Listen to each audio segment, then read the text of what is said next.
subscriber thar duam tak tak te in zawai chunga lom thu ka soya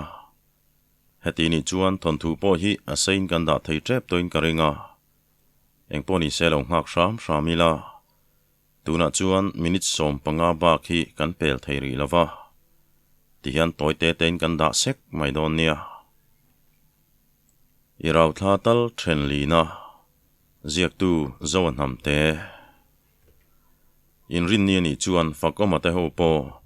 nom ti le thamuang zet chuan an choi puar chuan mu ar hloma mo ka chuan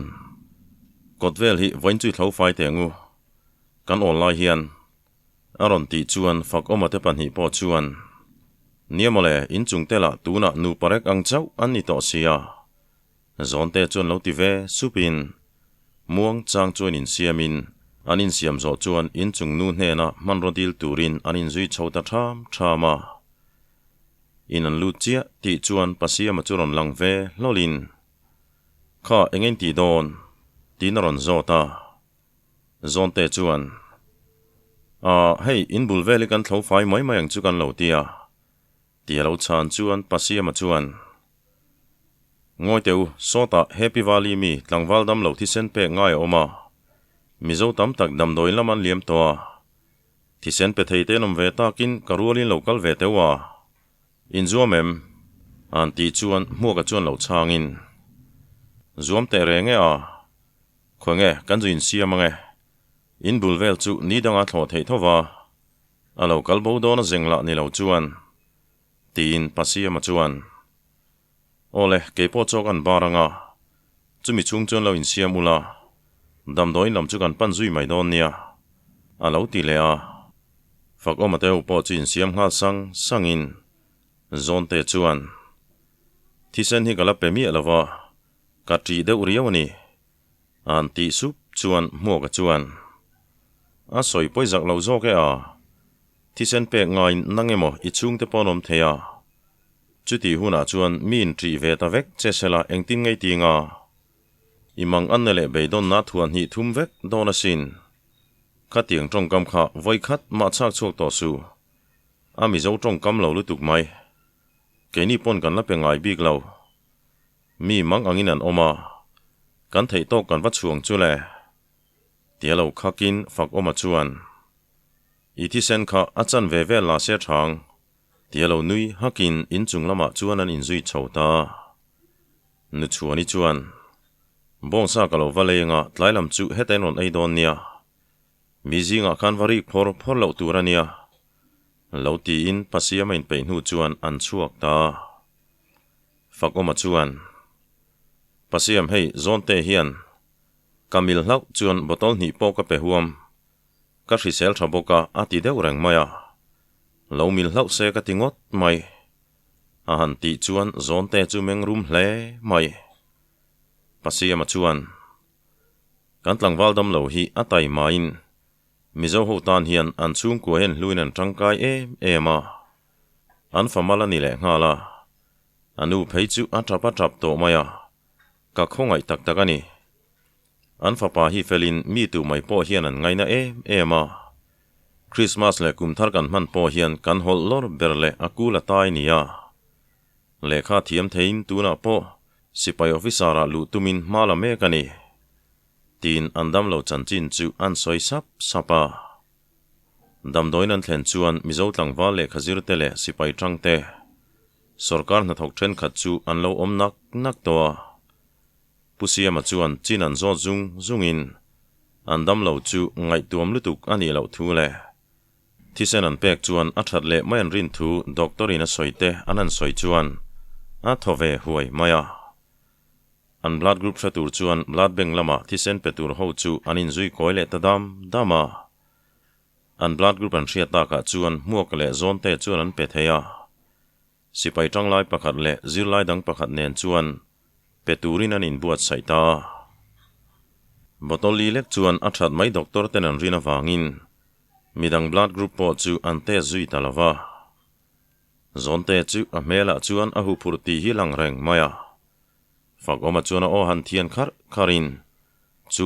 zonte ngei to kalo thlinga thisen la tur chuan a petur ho chu an lu ta pasia ma chuan midang chu be kualin atei kual sek kreng maya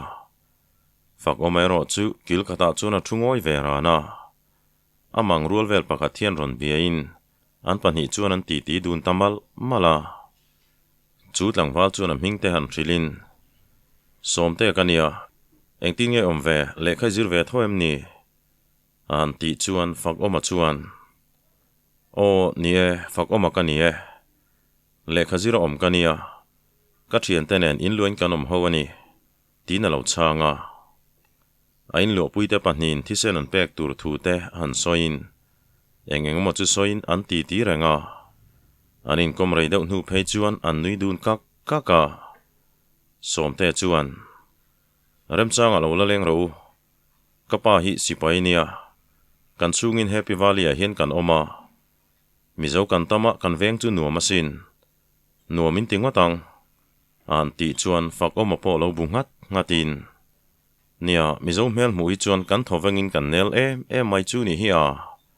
kan lo la leng don nia kho chuan pa pore malom le kan college le inin kar hi kan bel em ringota mundanga chuan kan mi khwal du zel mai chu ni hi tinan nui haka zonte tenin pe fel nu chuan hawngal mai an tuma an kaltur chu pisang pui damlo nu chuan ron kovin ngatinge hoin tum ngal maya kan buai talangin lom thu pok ala soi man lo thingpui te kan in ho phatang chu tin an bula chuan ron dinga fak oma chuan lo changin lekha zir tur kan nga dewa chu wanga ni e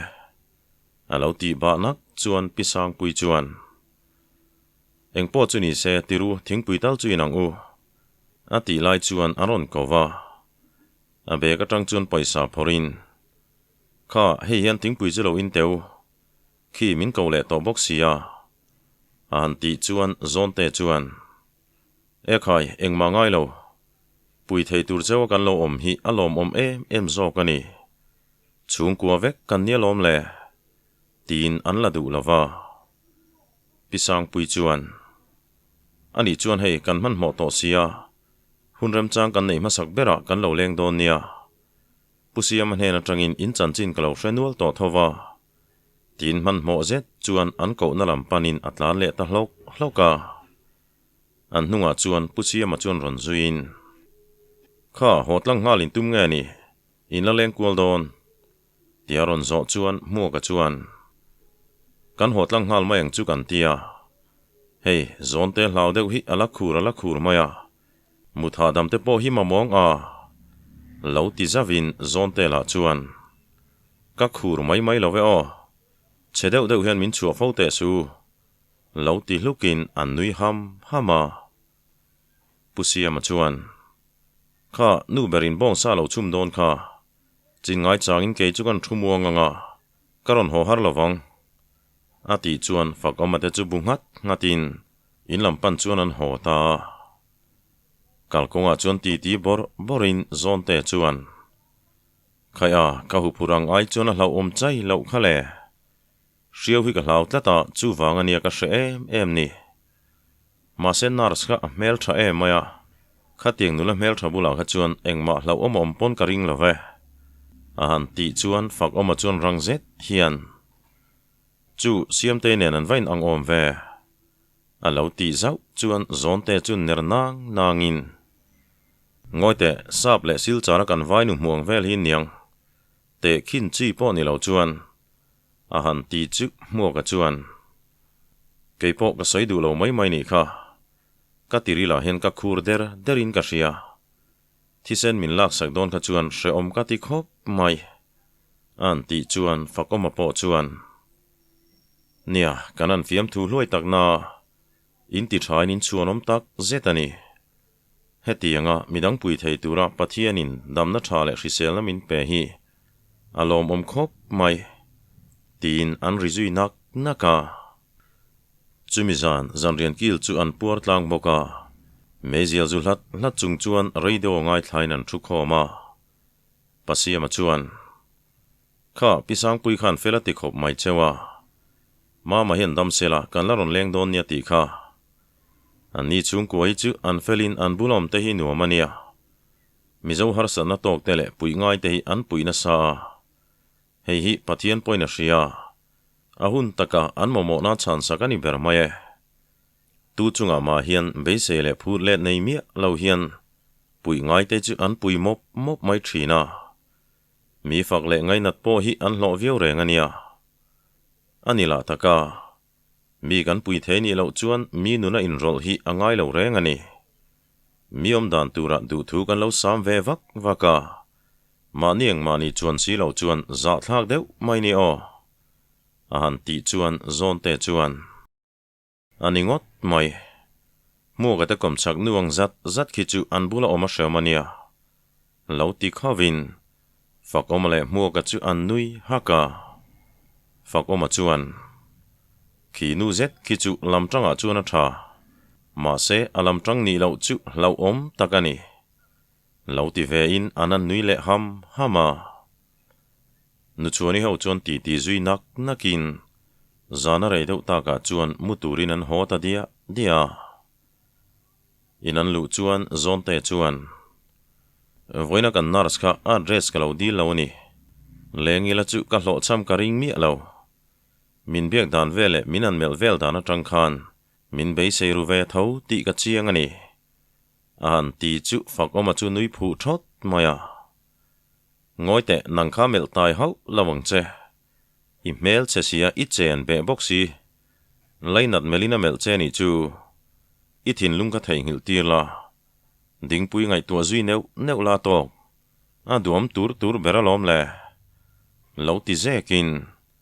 an chau deuh boka ti po ti rei pe lo chuan an muta nga la fak oma chumu meng karin aril ruwa siam te ringot chu oma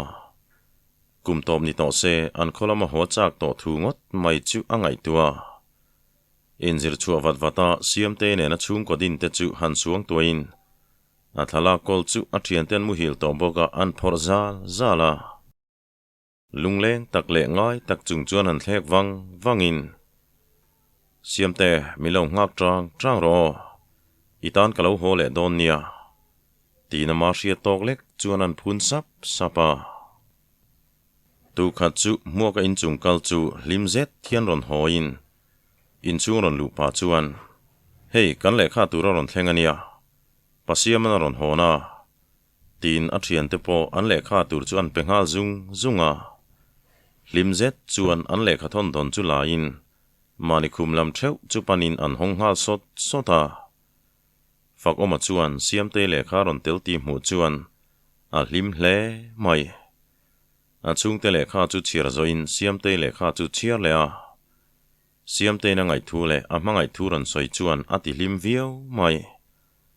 an thian te ho po chuan an ngai thu le kha chu na ron zia kur ve nguai loma choi thul thak chuan an le kha don chu an chiar non tluk mai ni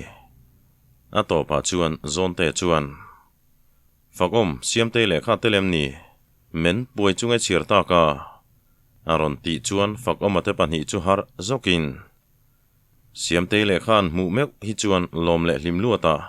kan tra nui vur mai chu ni hi a aron ti chu arun le sia